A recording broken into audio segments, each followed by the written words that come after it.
नमस्कार, मैं हूं आकांक्षा पांडे और आप देख रहे हैं IBC 24 10 बजे रात पूरे दिन की बात में आप सभी का स्वागत है।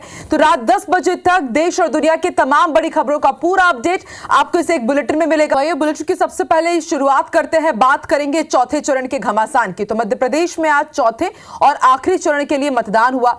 मालवा की 8 लोकसभा सीट, देवास, खंडवा, खरगोन, धार, इंदौर, उज्जैन, रतलाम और मंदसौर में वोट डाले गए। मध्य प्रदेश की 8 सीटों पर उम्मीदवारों की किस्मत ईवीएम में कैद हुई।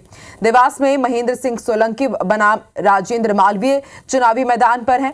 मध्य प्रदेश के रण की तस्वीर भी हम आपको दिखा रहे हैं। ये 2 तस्वीर, एक तरफ आप देख सकते हैं कि आज चुनावी जंग किनके बीच थी। अब इन प्रत्याशियों की किस्मत ईवीएम में कैद हो गई है। 4 जून को नतीजे आएंगे, तब स्पष्ट होगा कि आखिर मालवा की महाभारत किसने जीता है। मालवा की 8 लोकसभा सीटों पर मतदान हुआ है। तमाम दिग्गज और आमजन ने बढ़ चढ़कर आज लोकतंत्र के इस महापर्व में हिस्सा लिया।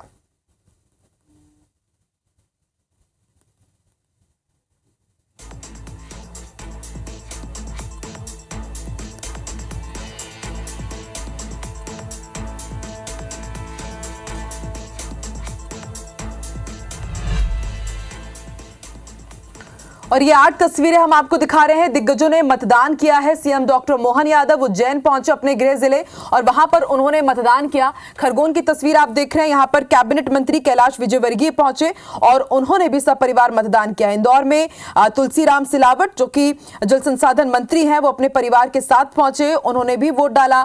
अलीराजपुर से वन मंत्री नागर सिंह चौहान अपने परिवार के साथ वोट डालने के लिए पहुंचे। बालकृष्ण पाटीदार जो कि पूर्व कृषि मंत्री हैं, उन्होंने भी खरगोन में जाकर के अपने मताधिकार का प्रयोग किया। जीतू पटवारी पीसीसी चीफ मध्य प्रदेश के, वो भी आज पहुंचे सपरिवार। खास बात यह रही कि बाइक चलाकर के पोलिंग बूथ तक पहुंचे। नेता प्रतिपक्ष है उमंग सिंघार, वो भी पहुंचे मतदान केंद्र और उन्होंने भी सपरिवार मतदान किया।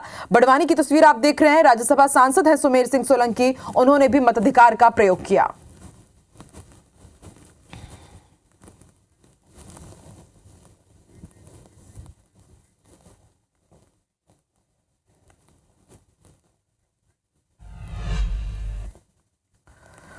तो बस्तर में इन दिनों नक्सलियों पर सुरक्षा बलों की कार्रवाई लगातार जारी है। कहीं नक्सली ढेर किए जा रहे हैं तो कहीं दर्जनों नक्सली सरेंडर कर रहे हैं। हम आपको ऐसी ही 2 तस्वीर दिखाएंगे, जिसमें पहली तस्वीर छत्तीसगढ़ की सीमा से लगे गढ़चिरौली की है, जहां पुलिस और नक्सलियों के बीच मुठभेड़ हुई। इसमें 3 नक्सलियों को मार गिराया गया। वहीं पेर मिली दलम कमांडर वासु के ढेर होने की भी जानकारी सामने आई है। घटनास्थल से एक AK-47, एक कार्बाइन और एक इंसास राइफल सहित नक्सल सामग्री भी बरामद हुई है।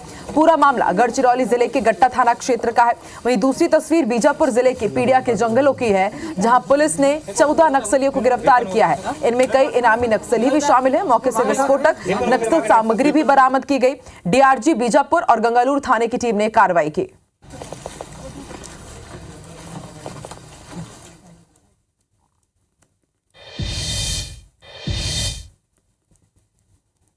मुतवड्डी और पीड़िया क्षेत्र से 14 माओवादियों को आज गिरफ्तार किया गया है, जो कि 41 लाख टोटल के इनामी थे। उसमें रेणुकुवासी मिलिट्री कंपनी नंबर 2 PPCM, मंगलीवलम गोगनूर एरिया कमेटी ACM, पिच्चमुइक्या ACM, Sharmila Kursam area committee सदस्य जैसे इनामी नक्सली हैं, उनको गिरफ्तार किया गया है और उनको विधिवत कार्रवाई करते हुए न्यायिक रिमांड पर भेजा गया है।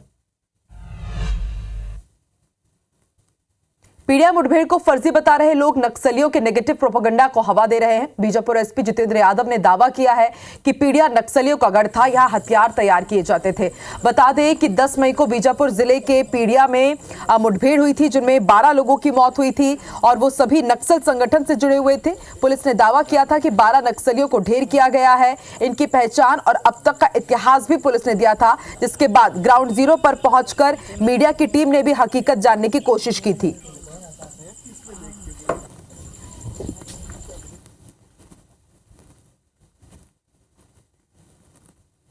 सारे के सारे नक्सली हैं, कुछ जिसमें आपने जैसे हमारे प्रेस रिलीज में भी देखा कि वो कंपनी 2 के सदस्य हैं। निगेटिव प्रोपेगेंडा फैलाया जा रहा है, जिस हिसाब से जो इन दिनों में हमारे पुलिस के द्वारा और काफ़ी जो नक्सल विरोधी अभियान चलाए जा रहे हैं, उसमें गति एक आई है, नए कैंप खोले जा रहे हैं। तो जो गति है, उसको गति को कम करने के लिए एक प्रोपेगेंडा फैलाया जा रहा है। तुमनार से इधर प्रिया से पूरा सरम तरफ से आके यहाँ इन लोग 2 जन गए थे, पता तो निकले भी इसको वहीं पर गोली लगाए सर। इधर उधर से फोर्स भी आया और इन लोग गवर्नमेंट भी इधर उधर से बग के आए, बीच में झाड़ी में छुपने का कोशिश कर रहे थे। फायरिंग स्टार्ट होने के बाद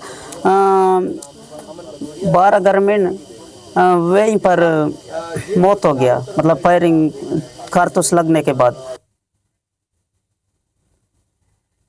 और इसी बीच बड़ी खबर आपको बता दें, छत्तीसगढ़ कांग्रेस ने जांच समिति बनाई है। पीडिया नक्सली मुठभेड़ की जांच के लिए समिति गठित कर दी गई है। संतनाम नेताम के संयोजन में ये समिति बनी है। कुल 8 सदस्य समिति में रहेंगे और जांच करेंगे। आपको बता दें, कांग्रेस की तरफ से लगातार कहा जा रहा है, इस मुठभेड़ को लेकर के सवाल उठाए जा रहे हैं और अब ऐसे में छत्तीसगढ़ कांग्रेस ने जांच समिति बनाई है। संतनाम नेताम इसकी अध्यक्षता करेंगे और फिर उसके बाद जांच रिपोर्ट सौंपेंगे।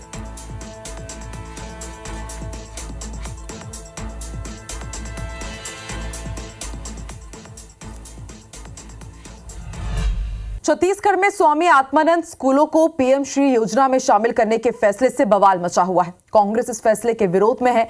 नाम बदलने पर पूरे प्रदेश में आंदोलन और विरोध करने की चेतावनी तक दी जा चुकी है। इस बीच एक बड़ा खुलासा हुआ है कि आत्मानंद स्कूल योजना में केंद्र का नाम ना लग जाए और इसके श्रेय का बंटवारा ना हो जाए, इसलिए भूपेश बघेल सरकार ने करीब 380 करोड़ रुपए का केंद्रीय फंड ठुकरा दिया। अब भाजपा ने इसे लेकर कांग्रेस की घेराबंदी शुरू कर दी है। रिपोर्ट देखिए।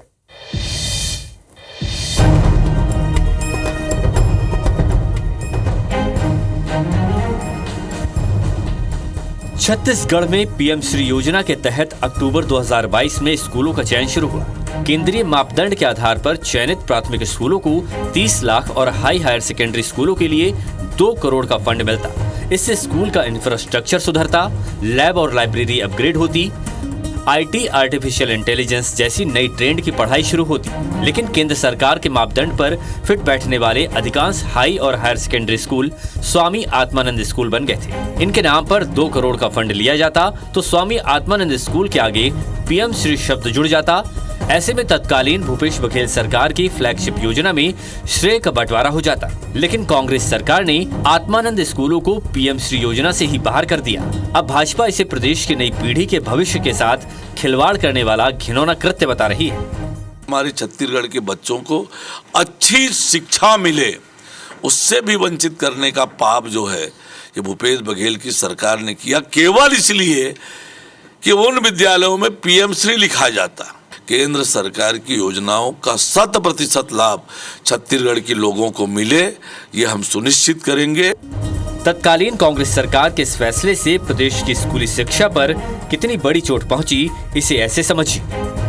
190 प्राइमरी स्कूलों के लिए केंद्र से सिर्फ 57 करोड़ रुपए मिले, लेकिन मापदंड पूरा करने वाले आत्मानंद स्कूल शामिल होते तो 380 करोड़ रुपए मिले होते। इससे स्कूलों की तस्वीर और बच्चों की तकदीर बदलती। हालांकि कांग्रेस सरकार में मंत्री रहे शिव डहरिया कहते हैं कि जो किया गया बेहतर के लिए किया गया।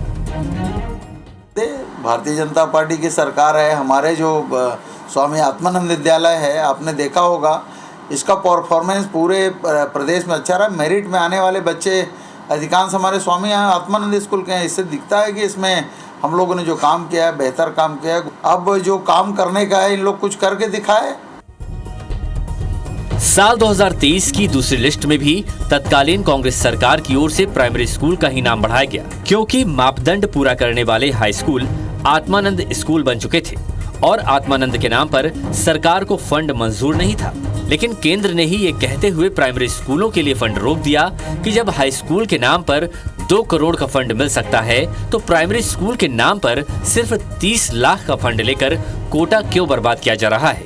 राजेश राज, IBC 24, रायपुर। इधर से रिजल्ट को लेकर के सीबीएसई बोर्ड के छात्रों का इंतजार खत्म हो चुका है। सोमवार को सीबीएसई ने 12वीं और 10वीं दोनों ही कक्षाओं के परिणाम जारी कर दिए। बोर्ड की ओर से रिजल्ट की घोषणा अचानक से कर दी गई। पहले बोर्ड की तरफ से यही कहा गया था कि 10वीं और 12वीं का रिजल्ट 20 मई के बाद जारी किया जाएगा, लेकिन सोमवार को आज अचानक बोर्ड ने अपने ऑफिशियल वेबसाइट पर रिजल्ट का लिंक एक्टिव कर दिया। इस साल सीबीएसई 12वीं कक्षा में कुल करीब 88% छात्र पास हुए हैं और इस साल का पासिंग प्रतिशत पिछले साल की तुलना में बराबर सा है। पिछले साल के मुकाबले 0.65% बच्चे अधिक पास हुए हैं, जबकि सीबीएसई 10वीं का रिजल्ट करीब 94% रहा। पिछले साल से रिजल्ट 0.48% अच्छा रहा। पिछले साल 10वीं में 93.12% बच्चे ही पास हुए थे।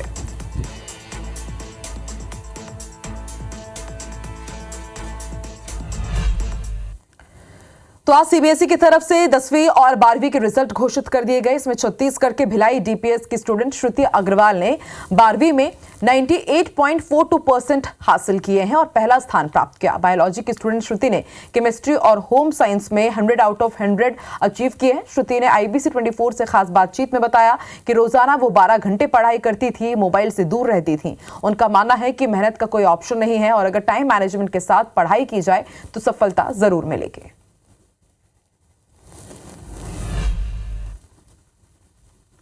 सीबीएसई बोर्ड के रिजल्ट आ चुके हैं और एक बार फिर छत्तीसगढ़ में भिलाई की बेटियों ने परचम लहराया है और हमारे साथ है टॉपर बेटी जिन्होंने बायो में सर्वाधिक अंक न केवल अपने स्कूल में, जिले में, बल्कि मुझे लगता है कि छत्तीसगढ़ में भी सबसे ज्यादा नंबर अर्जित किए हैं। सबसे पहले आपको बहुत बधाई। Thank you.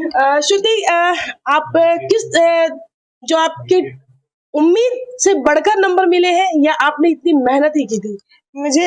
मैंने अपना पेपर पूरा दिल से, मन से दिया था, पर इतना अच्छा रिजल्ट आएगा ये मैंने नहीं सोचा था।